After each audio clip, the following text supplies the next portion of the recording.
Chelsea take on Arsenal at the Emirates on Super Sunday tomorrow in the Premier League. Having failed to get a win against Arsenal all season so far, and this feeling like a particularly important game, this has got to be the time that the Blues put our London rivals to the sword. Welcome, Blue Believers, to another episode of the Stamford Sync, where we are syncing up with everything Chelsea FC. And today we're talking about the big London derby, this is like the fourth time we've played them this season, the fifth time we've played them this season. We have played Arsenal a lot of times this season already, and we just can't get a win over them, man. Do you know what I mean? It's been really, really frustrating, hasn't it? But ultimately, it does feel like something has shifted a little bit. Arsenal, I think, are 100% the ones feeling the pressure going into this game. We need to win this game to really try and reinforce our Champions League hopes, 100%. But Arsenal, if they slip in this game, then daggers are going to start coming from everywhere about them bottling the title race again, man. And I'm not going to lie to you, I think that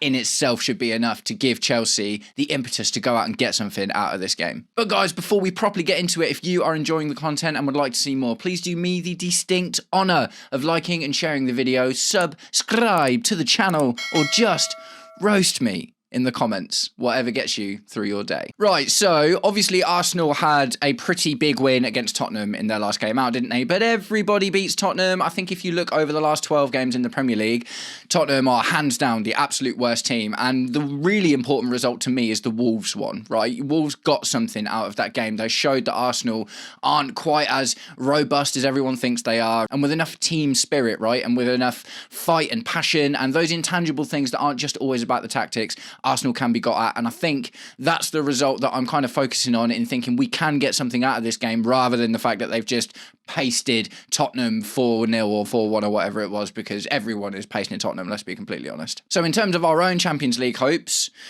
there's a small lights at the end of the tunnel, man. Obviously the games against Leeds and Burnley were really, really disappointing, but results around us are 100% going to factor into it now. We're not in a position where this is just in our own hands. We need to rely on results around us going well for us and badly for other teams. And I absolutely hate that, because obviously I want us to be in a position where we can control our own destiny, but that's just not where we are. So the big thing for me is yesterday, Wolves beat Aston Villa in the Premier League as well. And that should be another reason, on top of doing what we can to try and keep Arsenal from winning another title. Aston Villa losing to Wolves yesterday was absolutely huge. And, there's other things in terms of our own position, like Wolves and West Ham are a little bit resurgent at the moment. Liverpool, I think, are playing West Ham today, and I've got Wolves coming up. So it's not impossible, man. And what I am doing now, unfortunately, is grasping at straws, because the season has been tumultuous. The season has been poor. There's been a lot of really, really bad results. One of the things I seriously lambasted Maresca for was not getting results out of the teams that we're supposed to be getting results out of. Unfortunately, looking at the Leeds and Burnley situation, that's also still what's happening. So, look, it's a difficult one, isn't it? Because we're at the end of the season. Do you know what I mean? It's Liam Rosenior's not been here for very long, but it would be disingenuous of me to now just fully lay the blame at Maresca for that. Although I do think that he had it within his hands to win all of those games, I also feel the same thing about Liam Rosenior and the squad we've got. So moving into this game, like I say, this is so important to give us a bit of momentum coming out of those bad 2 results, and hopefully Liam Rosenior has seen something that he made quite pointed comments, didn't he, about knowing that he can't rely on certain players, and pointing out that certain players didn't manage their tactical assignments well enough in order to, ultimately get us the points we needed out of that Burnley game. So hopefully that has given Liam Rosenior something to work with. He did pretty well against Arsenal in the second round of the FA Cup last time as well. He did, at the end of the day, like that Kai Havertz goal that won them the game was, it was inconsequential essentially to the game, because we already were down on aggregate, and I like the fact that he went for them and threw the kitchen sink at them. There's an argument that maybe we allowed them too much freedom in the game, because obviously we put out quite a defensive team. We played a back 3. I don't expect to see that tomorrow, because we really, really, really need to go at them if we're going to try and get something out of this. But yeah, like I say, man, the big thing from an Arsenal perspective as well is that they need to win this game. Do you know what I mean? They absolutely need to win this game, and Wolves has shown everyone that Arsenal are there to be got at the moment. The pressure is on Arsenal not to bottle it. They need to change their mentality and their culture around the end of the season, because over the last, 3-4 seasons in particular, they've started well a few times. They've been top of the Premier League for almost the entire season and thrown it away at the last moment. And it's ridiculous, isn't it? Because what I would really like to do is just say, I want to go in and say that, the reason that we're going to win is because the team's good enough, the players are good enough, the managers are good enough, the tactics, all of that. But the truth of the fact is we're going to have to rely on some of these intangibles, which isn't ideal, but it is what it is. So there's been the press conferences, and we'll talk a little bit about the team news, starting with Chelsea. So as far as players unavailable for this match, obviously we start with Wesley Fofana, who unfortunately got himself sent off in the Burnley game, which, I did a big rant on the superlatives he received from certain fans. So-called fans, should I say, because I believe that anyone who perpetrates that kind of behaviour is absolutely not a fan of football, and they're just a superlative of their own. But yeah, Wesley Fofana not going to be available for this game. Obviously, Esteval Willian is still recovering from his hamstring issue, so we're not going to see him. Mark Cucurella, Jamie Gittins still going to be unavailable as well. Apparently, Cucurella is recovering well, and hopefully we'll see him for the Aston Villa game, but he's not going to make it for the Arsenal game. Gittins, he's been out for a little while again, and but that's not a huge loss for this game, is it? I didn't really think he'd probably be in with a chance of starting this one anyway. And in some positive news, but I don't really expect to see much of them in the game, Dario Usugo and Romeo Lavia are training with the team, and they're to supplement our midfield. I imagine one, if not both of them, might get starts in like the Wrexham game or something, but we haven't really got many games like that in the rest of the season now, do you know what I mean?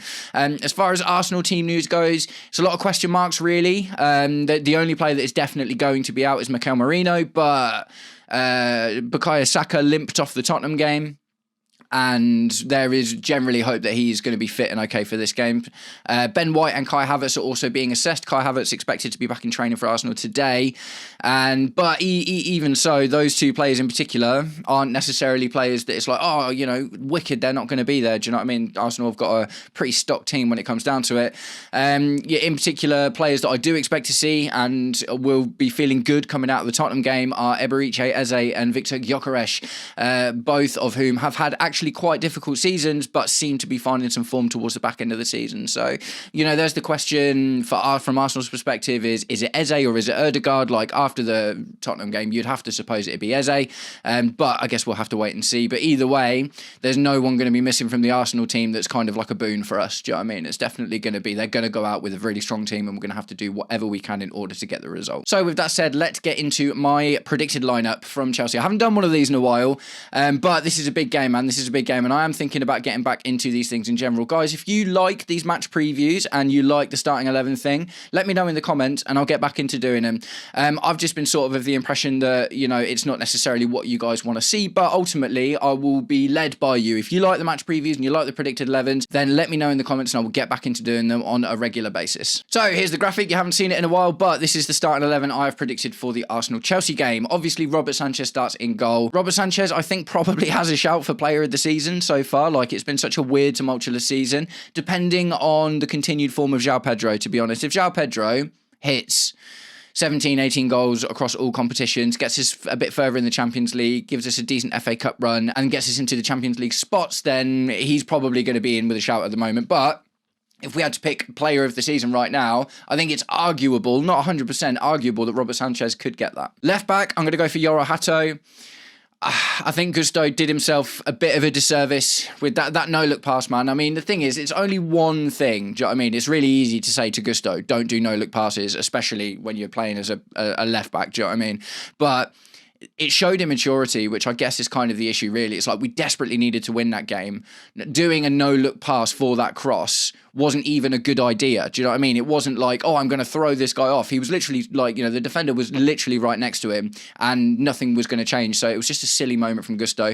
Yoro Hato, first and foremost, actual left back, do you know what I mean? So it gives you a little bit more of that balance. He can drift into midfield. He can score a goal. Do you know what I mean? That goal against Charlton still lives in my mind rent-free because it was absolutely fantastic.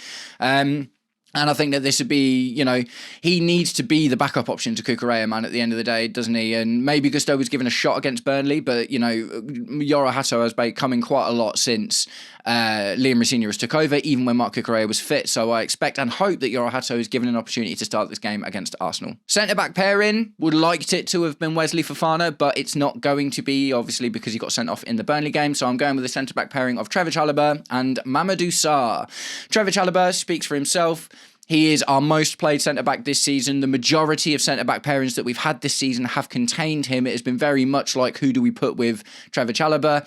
Mamadou Sarr, he's only played the whole game, but, and maybe I'm clutching at straws again here, grasping at straws, clutching. Oh, do you clutch or grasp at straws? I don't know. For me, Mamadou Sarr showed something in that whole game that we just haven't seen enough of, and it was calm and composure, really good passing, and he will understand the tactical instruction from Liam Rosinia better than the other guys as well. Do you know what I mean? So even though he's young, he's won a trophy this season.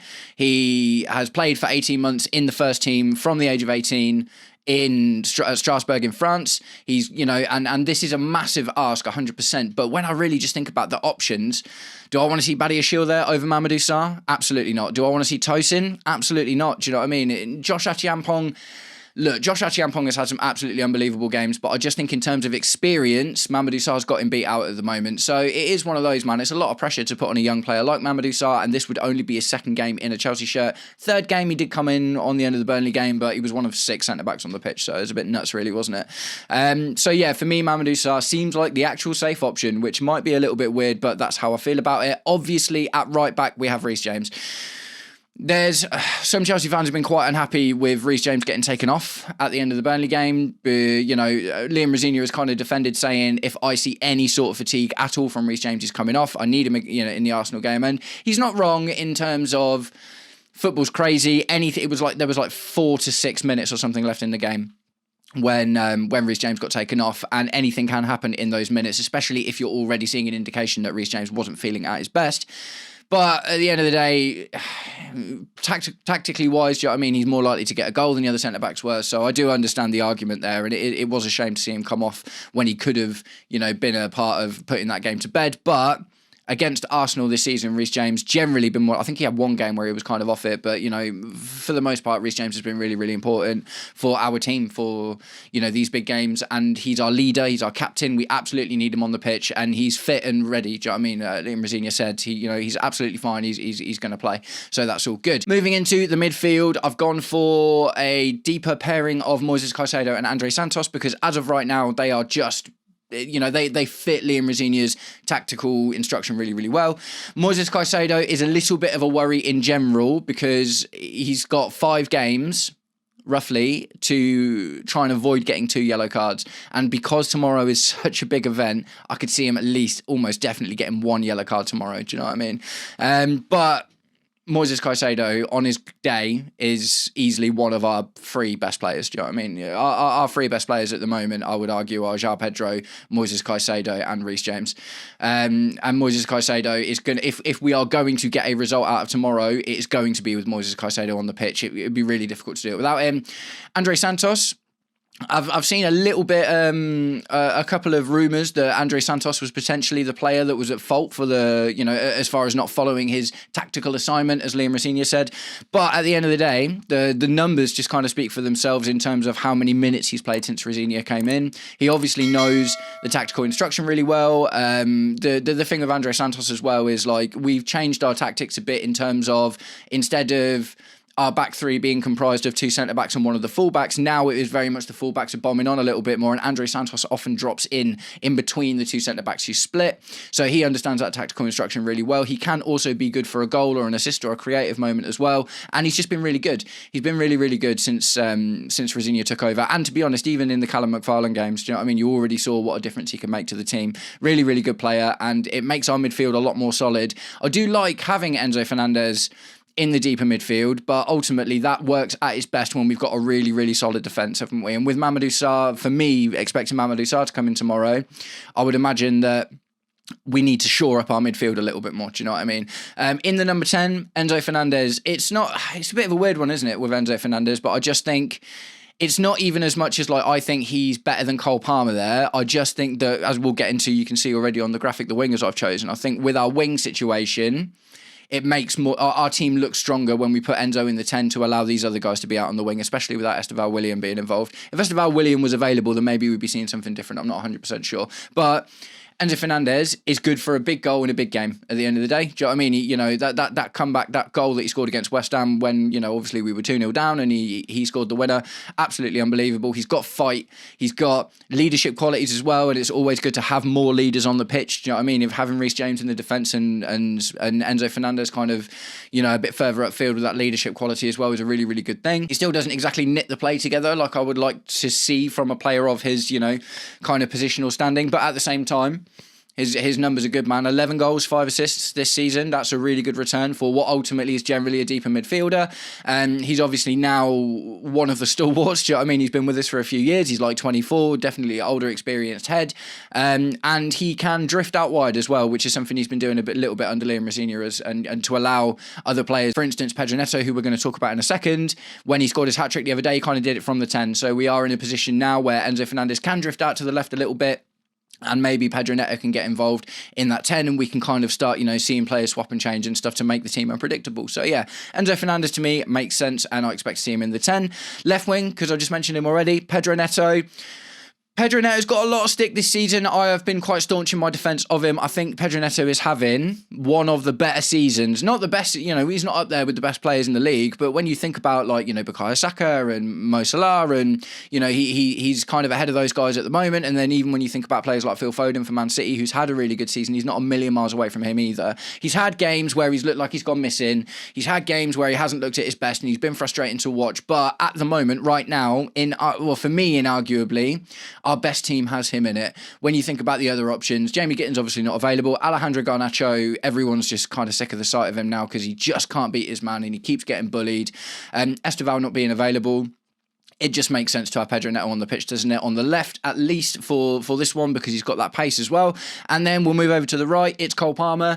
Cole Palmer is not absolutely back to his best yet, but he is really starting to look like it. We're seeing a different Cole Palmer now. Cole Palmer, he had obviously quite a long time out injured this season, but he has played a lot. But we are, for me, seeing a different Cole Palmer to what we were seeing in and around his injury. He looked devoid of confidence and stuff. And now, because he's been given more freedom by Liam Rosenior, he looks like he's enjoying his football more. He's missed a couple of chances and stuff recently, but at the end of the day, it's close chances, and that's just about him getting back to his best and being in those positions more and starting to feel that confidence again. Cole Palmer could win this game on his own for us if he has a really good day. Do you know what I mean? Regardless, you think about the Pochettino season, our team was a bit of a shambles and Cole Palmer was dragging us through these games on his own, game after game after game. I'm not necessarily expecting Cole Palmer to do that, but I'm saying he 100% has the ability to. If we can get Cole Palmer on a good day, if he's feeling good, if he's up for the event and he's feeling fit and ready, he's in every single starting 11 that we put out, isn't he? At the end of the day, he's 100% our best player on his day, although consistently not been one of our top players this season. But easily for me, Cole Palmer gets the start, and that takes us to João Pedro up top, who just speaks for himself, man. Who just speaks for himself. It is the Dr. Jekyll and Mr. Hyde with João Pedro and Liam Delap, isn't it? Like, Liam Delap looks like he should be a flat track bully who did a really good job in the Premier League for Ipswich last season, but this season has just not worked out for him. João Pedro started the season really well, obviously was incredible in the Club World Cup. I think was muted massively by Enzo Maresca's tactics, and I think Liam Rosenior coming in has allowed him to play his best style, his best kind of football again, and he's got 5 goals and an assist in the last 5 games for Liam Rosenior. So he is just turning up all of the time, and that's, we need that 100%. João Pedro at the moment is looking like the guy to pin our hopes on in terms of getting us in that Champions League spots, you know what I mean, that top 5 spots. And, he just helps get the best out of players like Cole Palmer as well, because he's not just a number 9, he's not just a striker. When he's feeling good and when he's playing well, he can chop and change and drop deep and allow other people to make runs ahead of him and stuff, and link up and connect, and do you know what I mean? But he also has things in his locker, like he can score a header. Do you know what I mean? He can win his air duels and stuff. So yeah, for me, João Pedro, it just makes sense, doesn't it? So that is it, guys. That is my predicted 11 for the game tomorrow against Arsenal. It feels like, for me, the biggest game that we've had against Arsenal this season, and that is largely because of the narrative of where both teams are. We need to win this game for a couple of reasons. Obviously, to keep our Champions League hopes alive. to get back some credit in the bank, man. Do you know what I mean? Liam Rosenior is really going to need some credit in the bank after, you know, if we get absolutely pasted by Arsenal tomorrow, that's not going to go down well with the fans at all. If we get a draw, it won't be ideal, but I won't be super disappointed with it, right? I won't be super disappointed. But if we get a win, then that's massive, because that'll be our first win against Arsenal all season. We'll do it in their backyard. To be honest, our home form hasn't been that good this season. Our away form has been much better.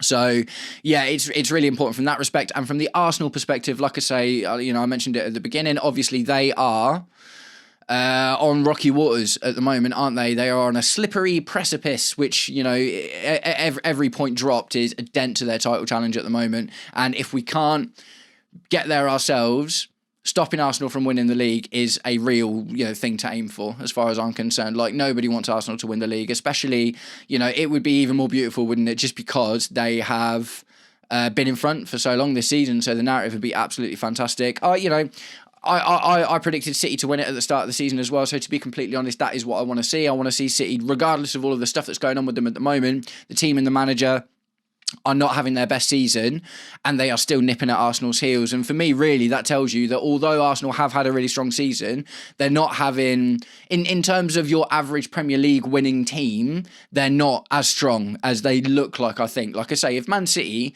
were the Man City of a year or two ago, then Arsenal have got no hope this season. Do you know what I mean? Man City have picked up all those points already. Man City, by their own standards, have had a bad season, and the fact that the title is still in their hands, should they win all of their games, I think is very, very telling. So, guys, I'm going to wrap it up there. Thank you very much for sticking around until the end of the video. If you did, I really can't wait for this one. And let me know what you think in the comments, guys. I'm going to give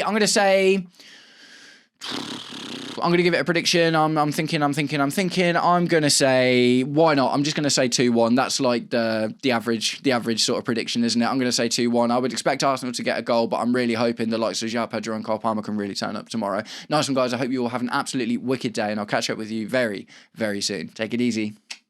Peace.